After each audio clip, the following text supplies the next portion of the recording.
There are many factors that led me to become a monk, not the least of which is my family's influence when I was a child, and some of which should be attributed to my experience at the Zhejiang Normal School. That busy and fulfilling life washed away some of the so-called celebrity habits that I'd picked up when I was young, and made me pay more attention to the refinement of my moral cultivation as a teacher. As a result, I felt an unprecedented tranquility and calmness, and an ethereal feeling rose up unconsciously and filled my whole body, just like the feeling I had when I was a child when I read the Buddhist scriptures. But it was even clearer and brighter than then. At the beginning of the Republic of China, I came to Hangzhou Hupang Temple for fasting and training, and here I realized the ideological realm of Buddhism. So I was ordained, and from then on, I became a bhikkhu, accompanied by a solitary lamp, statues of Buddha, and scriptures all day long. I am not sure why I chose to become a monk at a time when others thought it was time for me to make a name for myself and to move forward, but I remember that it was my friend Xavier who led me to this decision, and he told me something. He said that he had read in a Japanese magazine an article about the practice of hunger strike, a method that helps the body and mind undergo a renewal process that leads to the removal of the old for the new, the change of evils for the good, and the birth of great spiritual power. He also told me some methods of practice and precautions and gave me a reference book. I became very interested in this and always wanted to find a chance to try it out and see if it would help me in my physical and mental cultivation. After this idea arose, I could no longer control it. So I went to the temple for 3 weeks of fasting practice during the summer holidays that year. The process of cultivation went smoothly. In the first week, I gradually reduced the amount of food to no food. In the second week, I did not eat any food except water.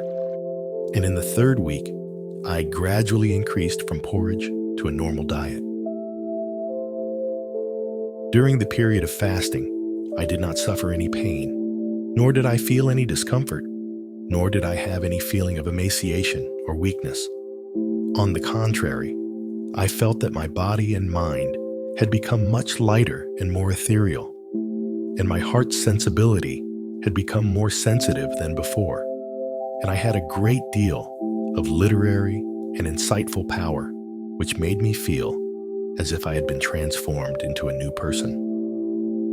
One day, soon after the fasting practice, introduced by a friend to Mr. Peng, also came to live in the temple. But unexpectedly, he only lived for a few days. He felt the comfort of body and mind, and even by the abbot for his shaved, became a monk. I watched all this and was greatly impacted and infected. So by the Zen master, Diwo set me the Dharma name of evolutionary sound, and the Dharma name is Hongyi. However, I only returned to the 3 jewels, did not shave my head, and became a monk practicing at home.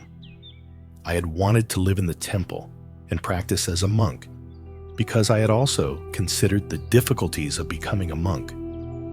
However, a good friend of mine said something that made me make up my mind to become a monk.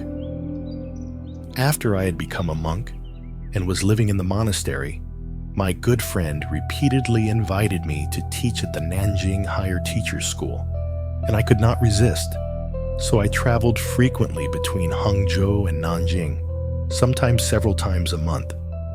My friend advised me not to labor like this, and I said, "This is a matter of faith, not like ordinary fame and fortune, and it cannot be accommodated or changed at will." My friend regretted that I should not have been forcibly invited to teach in the higher division, so I used to comfort him, which in turn made him more bitter. Finally, one day, he said to me, "Instead of being a guru in this way, which is not complete in the end, it would be refreshing to simply become a monk." These words were like an enlightenment to me and woke me up in one word. Yes, to do things thoroughly, not clean, is very troublesome. So in the summer holidays, I gave some of my school things to my friends and janitors, and with only a few pieces of clothing and daily necessities, I returned to Tiger Run Temple to shave my head and become a monk. There was a lot of speculation about my reasons for becoming a monk, and it was quite controversial. I don't want to tell the world why I became a monk. Because everyone does things, there are everyone's principles, interests, ways and means, as well as understanding of things. These are never the same. That is to say, others will not understand, so simply do not say, slowly others will forget. As for my state of mind at that time, I think it was more for the pursuit of a higher and more ideal way to teach myself and the world